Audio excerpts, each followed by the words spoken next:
जय हिंद। स्वागत है आपका एक और नए वीडियो में। आज हम लोग क्लास 10th के मैथ्स के क्षेत्रमिति भाग का पूरा फार्मूला देखने वाले हैं, क्योंकि आपके बोर्ड परीक्षा में क्षेत्रमिति से कुछ ऐसे प्रश्न होते हैं जो सीधे फार्मूला पर आधारित होते हैं। अगर आपको फार्मूला पता रहता है तो आप सभी प्रश्नों का हल जो है अच्छे तरीके से कर सकते हैं। तो चलिए बिना समय को गवाए सभी फार्मूला को रिवाइज कर लेते हैं। अगर आपको याद है तो एक बार रिवाइज कर लीजिए और जाके इससे प्रश्न निश्चित रूप से 10 से 15 प्रश्न जो है ना पूरा मिला के ऑब्जेक्टिव सब्जेक्टिव में पूछे ही जाते हैं। तो चलिए सभी फार्मूला को देख लेते हैं। तो आपका फर्स्ट फार्मूला है कि वृत्त का क्षेत्रफल। तो वृत्त का क्षेत्रफल होता है पाई आर स्क्वायर। आर त्रिज्या वाले वृत्त का क्षेत्रफल पाई आर स्क्वायर होता है। ये आपको ध्यान में रखना, ये तो पता ही होगा। उसके बाद है कि अर्धवृत्ताकार क्षेत्र का क्षेत्रफल होता है। तो अर्धवृत्ताकार क्या, तो इसका आधा कर दीजिए, पाई आर स्क्वायर बटा 2 हो जाएगा अर्धवृत्ताकार क्षेत्र का क्षेत्रफल। उसके बाद है कि तिर्यखंड का क्षेत्रफल क्या है। तो तिर्यखंड का क्षेत्रफल होता है थीटा बटे 360 इंटू पाई आर स्क्वायर। और यहाँ पर क्या किस तरह से पूछा जाएगा प्रश्न कि आपको त्रिज्या दे दिया जाएगा और थीटा दे दिया रहेगा। तो आपको पूछा जाएगा कि इसका आपका तिर्यखंड का क्षेत्रफल ज्ञात करना है। उसके बाद है कि घन का पृष्ठ क्षेत्रफल या वक्र पृष्ठ का क्षेत्रफल भी कह सकते हैं। तो ये होता है 4a स्क्वायर। ये जो है आपका ये हो जाएगा भुजा। ये क्या है, तो ये एक भुजा है। फिर है घन का कुल पृष्ठ का क्षेत्रफल। तो घन के कुल पृष्ठ का क्षेत्रफल होता है 6a स्क्वायर। यही आपको मुख्यतः कम देने वाला है। उसके बाद देखिए नेक्स्ट है आपका कि घनाभ का पृष्ठीय क्षेत्रफल। तो घनाभ का पृष्ठीय क्षेत्रफल होता है 2 into LB plus BH plus LH, जहां पर L लंबाई, B चौड़ाई और H ऊंचाई है। तो 2 इंटू लंबाई गुना चौड़ाई प्लस चौड़ाई गुना ऊंचाई प्लस लंबाई गुना ऊंचाई, ये हो जाएगा आपका घनाभ का पृष्ठीय क्षेत्रफल। उसके बाद बेलन के वक्र पृष्ठ का क्षेत्रफल होता है 2 पाई RH। उसके बाद है कि बेलन का कुल पृष्ठीय क्षेत्रफल। तो इसका होता है 2 पाई RH में आपको 2 पाई R स्क्वायर से जोड़ देना है। कैसे होता है, तो देखिए इस तरह से बेलन जो होता है ना आपका, इसमें 2 वृत्त होता है। तो इसीलिए जो है ना इसके वक्र पृष्ठ क्षेत्रफल में 2 पाई R स्क्वायर 2 वृत्त के क्षेत्रफल को जोड़ देने से उसका कुल पृष्ठीय क्षेत्रफल हमें प्राप्त हो जाता है। और यहाँ पर चाहेंगे तो आप 2 पाई R कॉमन ले लीजिए, तो हो जाएगा H प्लस R या R प्लस H इसका कुल पृष्ठ का क्षेत्रफल। और उसके बाद है शंकु का वक्र पृष्ठ का क्षेत्रफल। तो इसका होता है पाई RL। और यहाँ पर तो आप जानते होंगे H ऊंचाई है और त्रिज्या है। इसके बाद इसका होता है शंकु का वक्र पृष्ठ का क्षेत्रफल होता है पाई RL, जहां पर L जो है वह √R square plus H square है। L को ही हम लोग तिर्यक ऊंचाई कहते हैं, इसे ही हम लोग तिर्यक ऊंचाई कहते हैं। और R त्रिज्या हो जाएगा, H जो है ना हाइट हो जाएगा। उसके बाद शंकु के कुल पृष्ठीय क्षेत्रफल भी बोल सकते हैं या संपूर्ण पृष्ठीय क्षेत्रफल बोल सकते हैं। तो ये होता है पाई RL में एक जो है ना वृत्त के क्षेत्रफल को हम जोड़ देंगे। इस तरह से आपका शंकु होता है।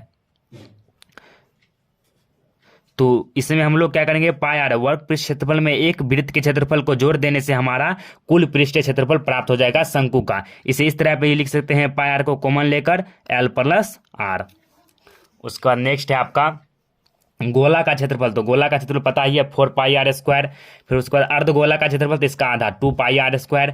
फिर है घन का आयतन। तो घन का आयतन होता है भुजा क्यू, इसे एक क्यू भी बोल सकते हैं, जहां पर A भुजा है।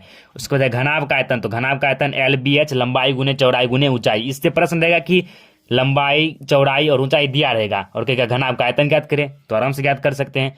उसको देखिए बेलन का आयतन। तो बेलन का आयतन होता है पाई R स्क्वायर H। उसके बाद शंकु का आयतन होता है 1/3 पाई R स्क्वायर H।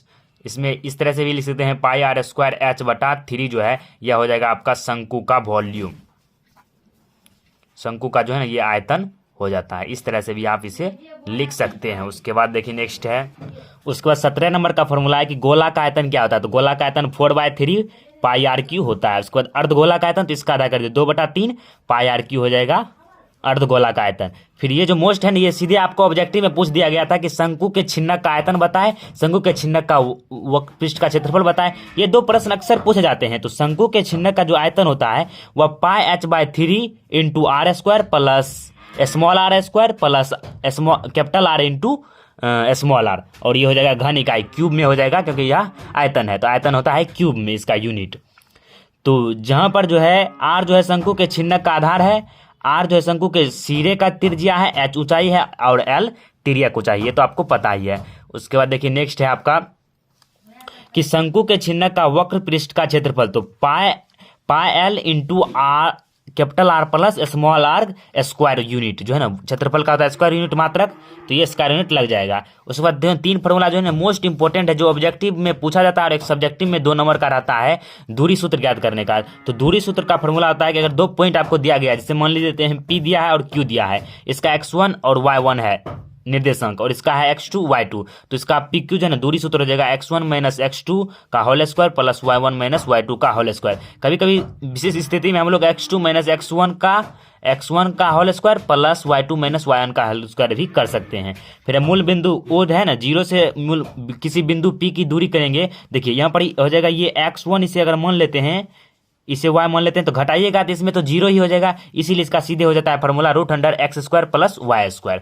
उसके बाद जब जो है ना 3 बिंदु आपको दिया रहेगा A B एंड C और इसका निर्देशांक x1 y1 x2 y2 and x3 y3 और कहेगा त्रिभुज का क्षेत्रफल ज्ञात करने के लिए, तो इसका भी फॉर्मूला याद रखिएगा। ये 2 नंबर में जो है ना आपका पूछा जाता है 1/2 x1 पहले आपको देना है, उसके बाद y2 minus y3 plus x2 देना है, पहले x1 तो उसके बाद x2, y3 minus y1 plus x3 देना है, उसके बाद y1 माइनस y2।